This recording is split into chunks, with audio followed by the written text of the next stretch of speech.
Welcome to the Sovereign Teacher. Today I'm going to define what is sovereignty and how we can move from external governance to internal governance or self-governance. So sovereignty at its deepest level is the ability to govern yourself from your own inner truth, rather than being unconsciously governed by fear, conditioning, wounds, impulses, or the expectations of others. Many people think that sovereignty means I do whatever I want, but true sovereignty is actually the opposite. It is the willingness to take full responsibility for your thoughts, emotions, choices, actions, and their consequences. External government versus internal government.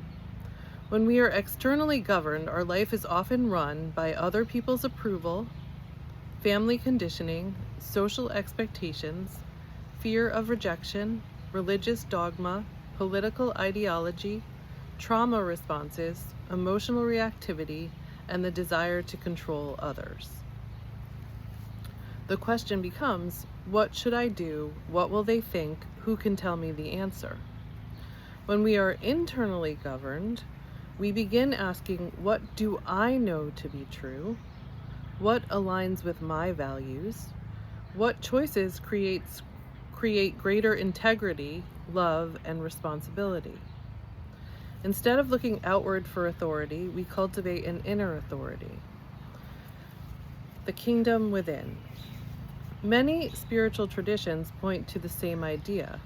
In Christianity, the kingdom of God is within you. In Buddhism, awakening from unconsciousness. In indigenous traditions, living in right relationship with all life.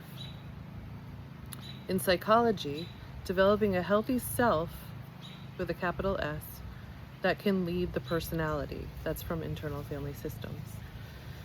Internal government requires a wise inner leader.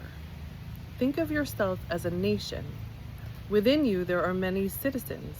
The wounded child, the rebel, the people pleaser, the protector, the critic, the dreamer, the lover, the warrior. Most people are run by whichever citizen is shouting the loudest.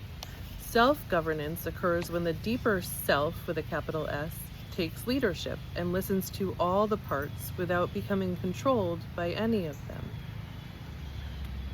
The stages of sovereignty. Stage 1 is dependence. Tell me what to do, looking to outside authorities, your parents, religious leaders, the government. Authority lives outside of you. Stage 2, rebellion. Nobody tells me what to do. Many people mistake rebellion for sovereignty, but rebellion is still controlled by external authority because it's a reaction to it. Discernment is stage 3. What is true for me? So asking yourself that question. You begin questioning inherited beliefs and conditioning. Stage 4, responsibility. This is probably the hardest stage. You stop blaming. You recognize my emotions are mine, my healing is mine, and my choices are mine. That's when I bring my own model from therapy to it. I was a therapist and a couples therapist. And my model is the AVCs. Acknowledge, validate, care for.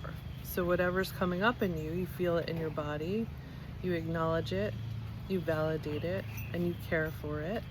And then it subsides, it relaxes, and you can be conscious of your thoughts, your emotions, and your actions. Stage 5 is co-creation. This is the really exciting part.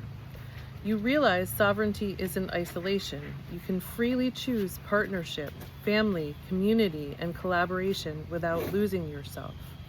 So a lot of us get to this point through something devastating happening in our lives, whether it's divorce or a natural disaster or something like that.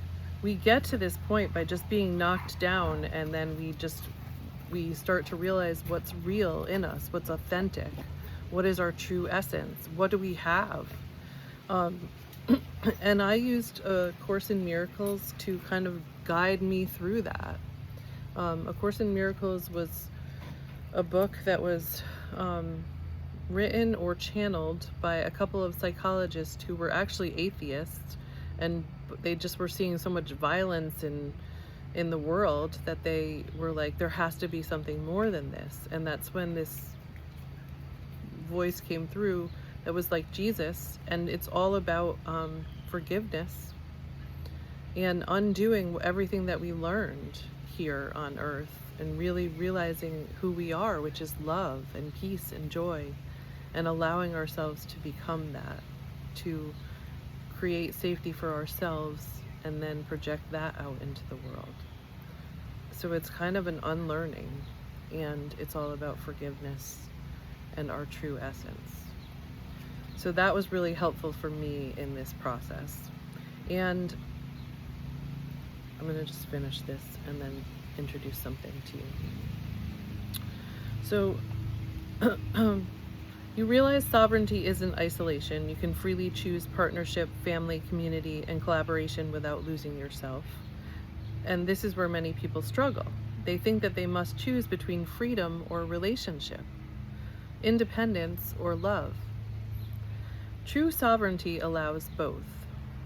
So here are some practices that can help you develop true sovereignty or self-governance. Knowing your own values. Asking, what do I stand for? What am I unwilling to compromise? What kind of human do I want to be? Values become your constitution, your values. 2, you can learn emotional regulation. If your emotions are governing you, you are not self-governing. Feelings are messengers, not rulers. And you can again use my model of acknowledge, validate, care for, and allow it to relax. Number 3, develop discernment. Not every thought is true. Not every feeling is guidance. Ask, is this fear? Is this conditioning? Is this intuition? 4, keep your word. Integrity builds inner authority. If you promise something to yourself, keep your promise. Every promise you keep to yourself strengthens self-trust. Number 5, integrate your shadow. The parts of yourself that you reject often gain power over you, and they're hard to see sometimes. I like to use tarot to look at the parts of me that I'm struggling with. It's a fun way for me to look at the parts that I'm trying to push away, because it's easy for us to try to push them away and pretend they don't exist. It's much harder to face them. Sovereignty includes bringing unconscious motivations into awareness. Number 6, practice conscious choice. Pause before reacting. Ask, what would my highest self choose here? Or what would Jesus do? Or what would Scooby do? Whatever you want to do. Collective sovereignty. The interesting thing is that as individuals become more self-governing, less external control is needed. Healthy communities are built from people who can regulate themselves, take responsibility, resolve conflict, honor differences, contribute to the whole. External government becomes increasingly supportive rather than coercive, which is what we want, when citizens are capable of internal government. And I just have to compare here, like in therapy, in the internal family systems model, you have all these parts of yourself that you are reparenting, basically, from your higher self. So you just respond to them with compassion and love and understanding, and then they learn to trust you.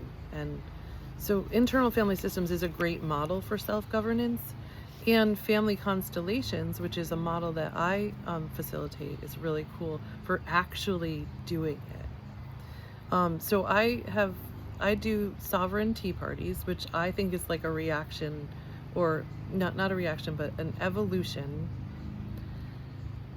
to the Boston Tea Party. That's how I think of it.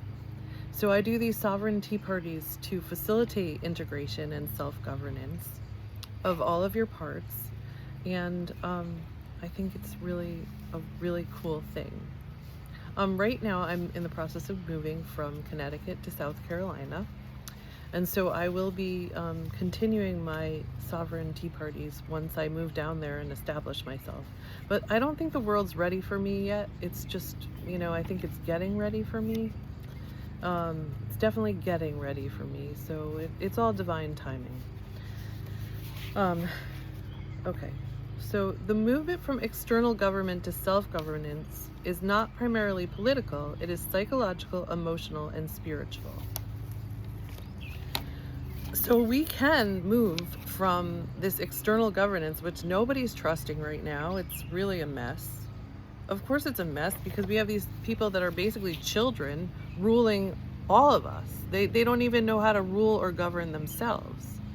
None of them do. I'm not going to take any political side here. It's all a mess. We all need to start taking responsibility for ourselves and our own self-governance. Oh, that's where I was drawing the comparison to internal family systems. In internal family systems, the relational model of internal family systems, we all need to learn how to regulate our own emotions and then just ask for support from our partners. We can't ask them to do it for us. So good relationship or healthy relationship is when somebody can take responsibility and care for their own emotions and then just ask for support from their partner.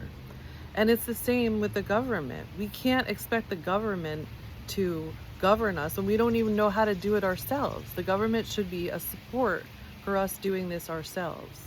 So this is my offering to the world, and my gift is sovereign tea parties are the evolution of the Boston Tea Party. And I just think that that's so fucking awesome. For us to create that self-governance. I do believe in this country, the United States. It's always been like my heart. And I don't like what I'm seeing right now. And I know that we can all change it. We are the people. We are the people. So my new role, I'm not a therapist anymore. Now I am a heart weaver. I gather people, I build bridges, I create community, laughter, love, and softness in a world that's forgotten how to feel. I remind us that joy is sacred. And I was taught to suppress my emotions and to deny my emotions, and I got to the point where there was only anger left in me. And that's when I was becoming a marriage and family therapist. And I learned how truly sensitive I was. And I had to learn how to take care of that, because I was always seen as strong. And how could I be strong when I was so emotional and vulnerable?